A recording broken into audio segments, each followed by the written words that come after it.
Hello everyone, आपका हमारे नए चैनल यूट्यूब के नए चैनल में स्वागत है। और आज मैं आपको बताने जा रहा हूँ क्लास 8 के चैप्टर फर्स्ट एनसीईआरटी बुक का पार्ट 2 वीडियो है ये। और हमारा जो टॉपिक है पार्ट 2 का वो है basic practices of crop production. और मैंने पार्ट 1 की वीडियो हमारे लिंक में हमारे डिस्क्रिप्शन में लिंक दे दी है। पार्ट 1 की वीडियो की लिंक हमारे डिस्क्रिप्शन में दे दी है। तो हम लोग शुरू करते हैं अपना chapter. Why paddy can not be grown in the winter season. Paddy winter season में क्यों नहीं ग्रो होता है? Paddy require a lot of water, therefore it is grown only in the rainy season. Paddy जो होता है वो winter में इसलिए ग्रो नहीं होता है क्योंकि उसको बहुत ज़्यादा वाटर चाहिए होता है ग्रो होने के लिए, तो इसीलिए रेनी सीजन में बारिश के कारण वो रेनी सीजन में ग्रो होता है। Cultivation of crop involves several activities undertaken by farmers over a period of time। जो क्रॉप का कल्टीवेशन होता है वो कई तरह की उसमें एक्टिविटीज़ फार्मर के द्वारा की जाती हैं कई पीरियड बहुत देर तक, बहुत दिनों तक, मतलब कई एक्टिविटी करी जाती हैं।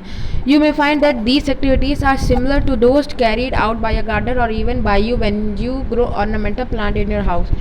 हम लोग ये एक्टिविटी हम लोग देखते हैं, दिखने को मिलती है, हम लोग को देखने को मिलती है किसी माली के द्वारा, या तो हम लोग कभी कभी जैसे कोई पौधा लगाते हैं। ऑर्नामेंटल प्लांट का मतलब यहाँ पे है वो प्लांट जो दिखने में अच्छे लगते हैं, जो शो के लिए प्लांट होते हैं, उन्हें ऑर्नामेंटल प्लांट कहते हैं। तो हम लोग जो ये प्लांट को लगाते हैं तो हम लोग वो खुरपी जो होती है उससे मिट्टी को डिग करते हैं, मिट्टी में डिग करते हैं। तो ये सब एक्टिविटी होती है, ये भी एक फार्मर भी एक्टिविटीज़ करता है। These activities or tasks are referred to as agriculture practices which are listed below। तो यही जो एक्टिविटी और टास्क रहता है यही एग्रीकल्चर प्रैक्टिसेस है, यही एग्रीकल्चर की प्रैक्टिस है। और इसमें जो टास्क है, मतलब ये जो टास्क है वो इसमें बताया है। तो preparation of soil, sowing, adding manure and fertiliser, irrigation, protecting from weeds, harvesting, storage. तो हम इसको एक एक करके पढ़ेंगे। तो प्रिपरेशन ऑफ सॉइल सबसे पहले पढ़ते हैं। प्रिपरेशन ऑफ सॉइल हम लोग सबसे पहले पढ़ते हैं। The preparation of soil is the first step before growing the crop. One of the most important task in agriculture is to turn the soil and loosen it. This allow the roots to penetrate deep into the soil. The loose soil allow the root to breathe easily even when they go deep into the soil. Why does the loosening of soil allow the root to breathe easily? तो जो preparation of soil होता है उसका पहला step है crop grow करने का, और बहुत इम्पॉर्टेंट स्टेप भी है एग्रीकल्चर में। सॉइल को ढीला करना, सॉइल को ढीला करना मतलब उसका बड़ा बड़ा लम्प्स ना रह जाए, उसको ढीला करना सबसे इम्पॉर्टेंट है। और ये इसलिए किया जाता है क्योंकि ये जो रूट बहुत डीप तक जाता है सॉइल में, बहुत डीप तक इसकी वजह से जाता है जब मिट्टी अगर सॉफ्ट रहती, स्मूथ रहती है। और जो सॉइल लूज़ रहता है वो अलाउ करता है रूट को आसानी से ब्रीथ करने के लिए, मतलब आसानी से सॉइल के अंदर जाके आसानी से ब्रीथ करने के लिए, आसानी से कंज्यूम करने के लिए ऑक्सीजन।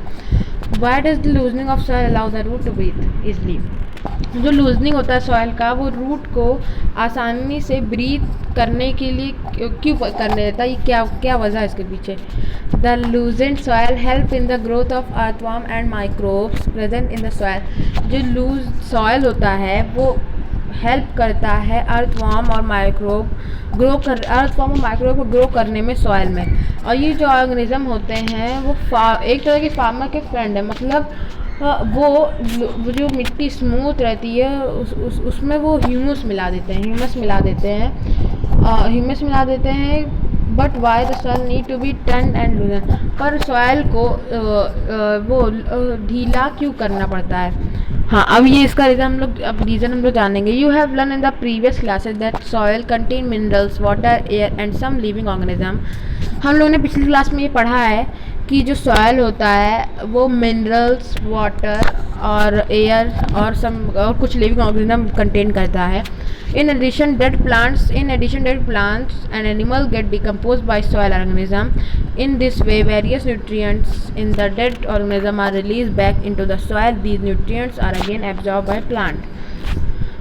डेड प्लांट और एनिमल जब डिकम्पोज होते हैं सॉयल ऑर्गेनिज्म के द्वारा डिकम्पोज होते हैं, आप जानते होंगे, मतलब अर्थ फॉर्म है सबसे, जो डेड प्लांट्स होते हैं और एनिमल होते हैं, डेड एनिमल, वो डिकम्पोज होते हैं और इस तरीके से कई न्यूट्रिएंट डेड ऑर्गेनिज्म से आ जाते हैं सॉयल में। इस तरीके से कई न्यूट्रिएंट डेड ऑर्गेनिज्म से सॉयल में आ जाते हैं और ये जो न्यूट्रिएंट रहते हैं ये प्लांट इन्हें एब्जॉर्ब कर लेता है।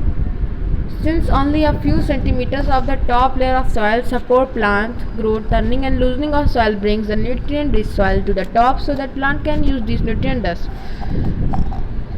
Since only वो पर कुछ ही सेंटीमीटर में टॉप लेयर जो होती है सॉइल की वो सपोर्ट करती है प्लांट का ग्रोथ। जो टॉप लेयर होती है वही सॉइल के प्लांट का ग्रोथ करती है, फिर नीचे फिर स्टोन आता जाता है। इसलिए तो ऊपर ज़्यादा ज़रूरी है हम लोग को लूज़ करना सॉइल को और उसमें न्यूट्रिएंट ज़्यादा डालना, उसमें ज़्यादा न्यूट्रिएंट डालना, खाद पदार्थ का यूज़ करना ज़्यादा।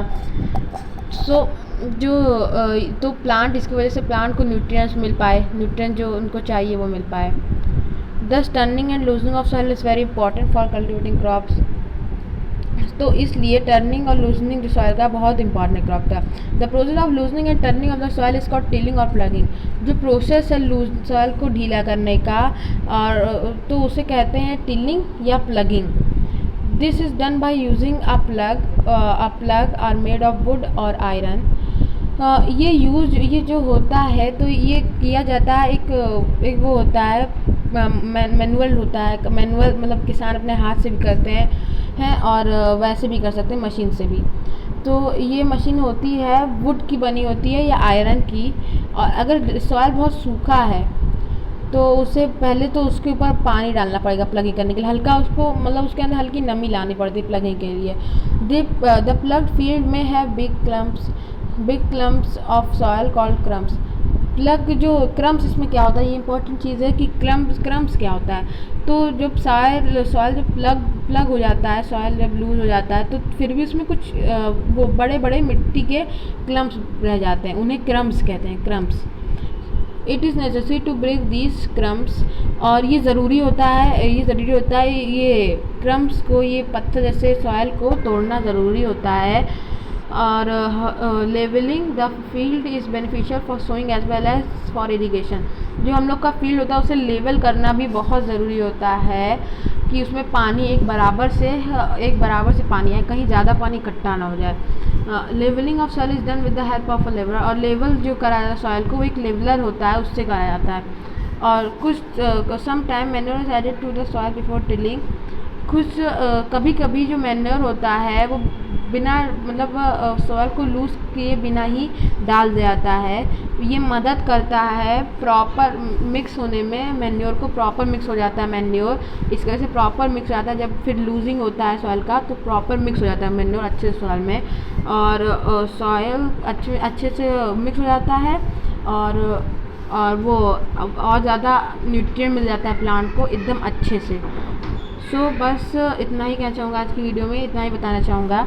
आप मेरी पार्ट 1 की वीडियो ज़रूर देख लें और अगर आपको वीडियो अच्छी लगी हो तो लाइक, शेयर और कमेंट, सब्सक्राइब ज़रूर करें। Thank you. हम ऐसी अच्छी वीडियोस आपके लिए लाते रहेंगे।